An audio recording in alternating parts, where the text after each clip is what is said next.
Bienvenue dans notre troisième partie de notre enseignement sur le Shabbat.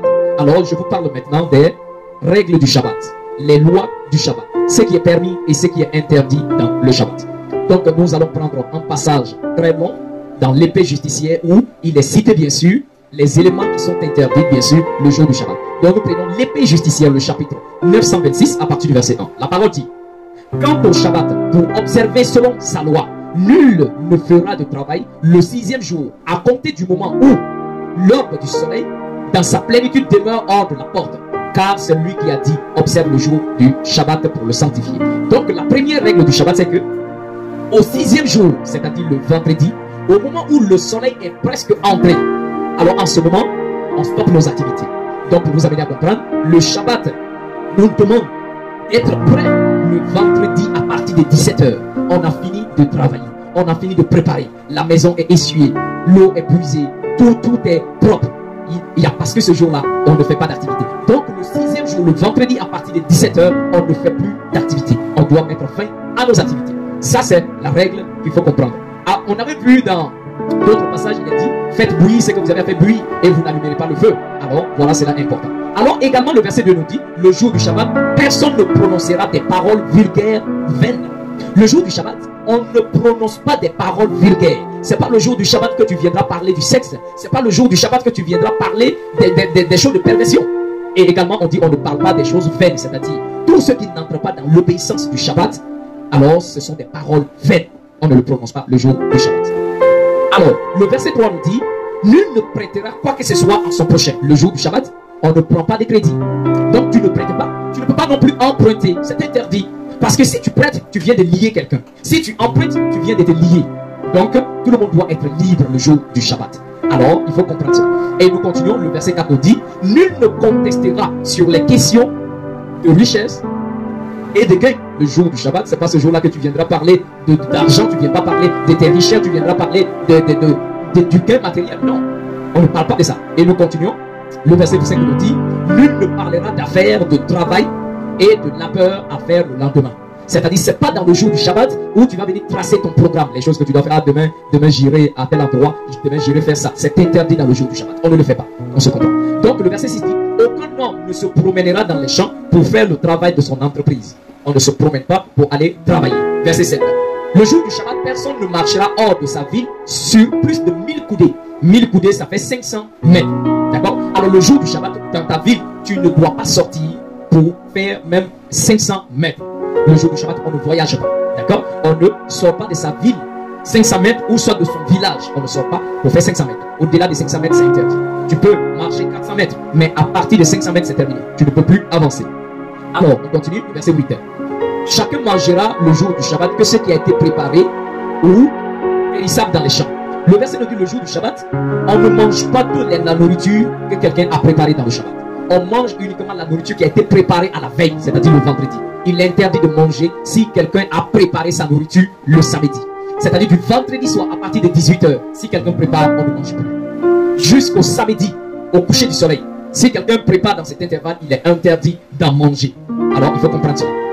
Le verset 9 nous dit: on ne mangera ni ne boira que dans le champ. Si un homme était en chemin et est descendu pour se laver, il pourra boire là où il se trouve, mais il ne puisera pas. Il ne puisera dans aucun récipient. Si quelqu'un est dans la campagne, il a soif et qu'il descend l'eau, il peut rester là, prendre l'eau dans sa main, boire. mais il ne peut pas mettre dans un récipient pour partir avec. C'est interdit. Le verset 11. Nul n'enverra le fils d'un étranger à faire ses affaires le jour du Shabbat. Si toi tu observes Shabbat, tu ne dois pas mandater quelqu'un, tu ne dois pas envoyer quelqu'un pour faire des travaux pour toi. C'est strictement interdit. Ok? Alors, verset 12. Nul ne mettra un vêtement souillé ou qui provient d'un païen, à moins qu'il n'ait été lavé dans l'eau ou enduit dans sang. Le jour du Shabbat, on ne porte pas de vêtements sales. Et même un vêtement que tu as reçu comme un cadeau de la part de quelqu'un qui ne fait pas Shabbat, de la part de quelqu'un qui n'a pas la même foi que toi, si tu as accepté, alors cet habit doit être lavé avant d'être porté, ou on doit mettre de l'encens dessus avant de porter. Alors le verset continue, le verset 13 nous dit, aucun homme ne gênera de son plein gré le jour du Shabbat. Le jour du Shabbat, on ne gêne pas, c'est interdit, on ne gêne pas. Verset 14, aucun homme ne marchera après un animal pour le faire paître hors de sa ville sur plus de 2000 coudées, c'est-à-dire 1000 mètres. La limite, si tu as un éleveur, tu as des moutons, tu as des bœufs, c'est normal, tu peux les libérer pour qu'ils aillent brouter. D'accord? Parce qu'ils doivent aussi manger. Mais tu ne vas pas au-delà de 1000 mètres avec eux. C'est interdit. Alors, le verset 15, nul ne lèvera la main pour le frapper du poing. S'il s'obstine, il ne le fera pas sortir de sa maison. Donc maintenant, ce jour-là, si tu as fait sortir tes animaux, la Torah nous dit, la parole nous dit, tu ne lèveras pas ta main pour frapper l'animal. Si l'animal est obstiné, ne veut pas partir, donc tu le laisses dans son enclos, mais tu ne le fais pas sortir. Donc pour dire qu'on ne frappe pas un animal, on ne frappe pas non plus un humain. On ne frappe pas les enfants le jour du Shabbat. On ne se dispute pas le jour du Shabbat. Cela est très important. Le jour du Shabbat, nul ne transportera quoi que ce soit de la maison vers l'extérieur et de l'extérieur vers la maison. S'il se trouve même dans une vestibule, il ne pourra rien sortir ou faire entrer quoi que ce soit. Donc le jour du Shabbat, rien ne sort de ta maison et rien n'entre de ta maison. Même si c'était dans une cabane où tu habitais, rien ne doit sortir et rien ne doit entrer. C'est ce que la parole précise. Donc le verset continue à nous dire, nul n'ouvrira le couvercle d'un récipient qui est empâté le jour du Shabbat. Donc c'est-à-dire s'il y a un pot qui est fermé, mais avec une pâte vraiment solide, on ne l'ouvre pas. Mais si ce sont des petites boîtes juste scellées, on peut l'ouvrir. Mais si c'est empâté, on n'ouvre pas. C'est interdit. Et le verset 18 dit, nul ne transportera sur lui des aromates pour les faire sortir ou entrer le jour du Shabbat. Souvent, c'est le travail des femmes. Les femmes ont toujours un petit sac. À l'intérieur, il y a toujours des rouges à lèvres, du parfum, des aromates. Non, la parole dit, le jour du Shabbat, on ne se promène pas avec du parfum. On ne met pas ça dans son sac pour sortir et entrer. C'est interdit. D'accord? Et le verset 19 dit, nul n'élèvera dans sa maison d'habitation un rocher ou de la terre. Donc le jour du Shabbat, tu ne déplaces pas un rocher ou tu ne déplaces pas la terre. Pour dire en un mot, tu ne balayeras pas le jour du Shabbat. C'est très important. Tu ne soulèveras pas un poids le jour du Shabbat. Alors le verset 20 dit, le parent qui allait ne prendra pas l'enfant qui allait pour le faire sortir et entrer le jour du Shabbat. Si tu es nourrice et que tu es un bébé, l'enfant doit se reposer, l'enfant doit être couché. Si tu prends l'enfant, c'est que c'est pour lui donner à téter. Après, il faut le faire coucher. C'est très important. Le verset 21, aucun homme ne provoquera son serviteur, sa servante ou son ouvrier le jour du Shabbat. Donc le jour du Shabbat, tous ceux qui étaient tes serviteurs ne sont pas tes serviteurs. Et le verset nous dit ici, dans ce contexte-là, le jour du Shabbat, tu ne provoqueras personne. Donc tu ne l'énerveras pas, tu ne crieras pas sur des personnes même qui travaillaient pour toi. C'est interdit. D'accord? Alors, le verset 22 nous dit, aucun homme n'aidera un animal à accoucher le jour du Shabbat. On n'aide pas un animal à accoucher, le cheval ou d'autres animaux. On ne doit pas les aider à accoucher le jour du Shabbat. D'accord? Voilà, c'est strictement interdit. Et si même il tombe dans une fosse, on le laisse après le Shabbat, on l'enlève. Mais le verset 24 dit, aucun homme ne se reposera dans un lieu proche des païens le jour du Shabbat. On ne célèbre pas Shabbat partout. On ne peut pas célébrer Shabbat à côté d'un hôtel. On ne peut pas célébrer Shabbat à côté des lieux impurs. Il faut aller bien sûr au sanctuaire. Et même c'est le commandement du Shabbat, il faut aller dans l'assemblée pour célébrer Shabbat. Le verset 25 dit, nul ne laissera polluer le Shabbat par l'appât du gain ou de la richesse le jour du Shabbat. Quelqu'un, il commence le Shabbat. Par exemple, c'est un ouvrier, il a débuté Shabbat, mais dès qu'on l'a appelé pour parler de contrat, il brise le Shabbat pour aller. On ne le fait pas le jour du Shabbat. C'est strictement interdit. Verset 26, si quelqu'un tombe dans un endroit rempli d'eau ou dans un endroit boueux, donc on ramènera la personne à la surface, on le sauvera, on le fera sortir avec l'échelle ou avec un autre instrument. Et on n'offre pas également le jour du Shabbat d'autres holocaustes sur l'autel, sauf les offrandes du Shabbat. On n'offre pas d'autres offrandes, uniquement les offrandes du Shabbat. Alors cela est très important. Alors pour terminer maintenant mes bien-aimés, il faut aussi comprendre que le Christ a enseigné le Shabbat.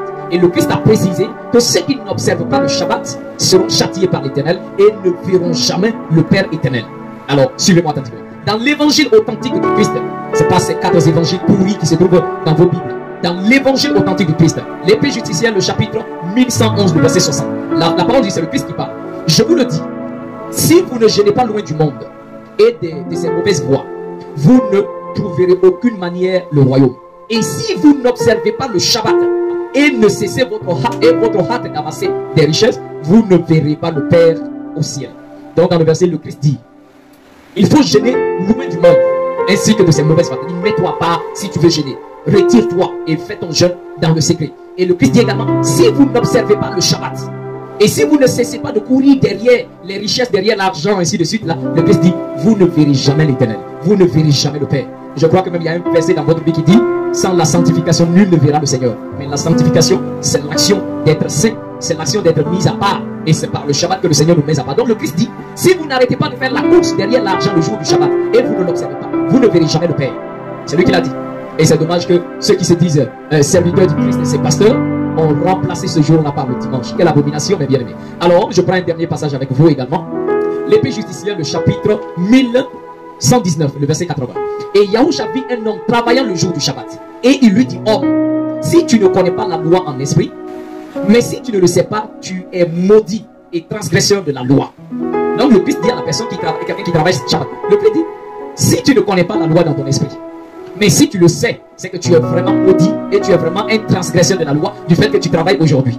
Et Yahushua dit encore à ses disciples, que feront-ils à ses serviteurs qui connaissent la volonté de leur Seigneur, ne se préparent pas à sa venue et ne font pas sa volonté? En effet, je vous le dis, ceux qui connaissent la volonté de leur maître et ne la font pas seront battus de nombreux coups. Mais ceux qui ne connaissent pas la volonté de leur maître et ne le font pas seront battus de peu de coups. Donc le Christ dit, si tu ne connais pas la loi, tu ne connais pas la volonté de l'Éternel, ok, on va te punir, on va te battre avec peu de coups. Mais si tu connais sa volonté et que tu refuses d'observer cela, tu seras battu véritablement d'un grand nombre de coups.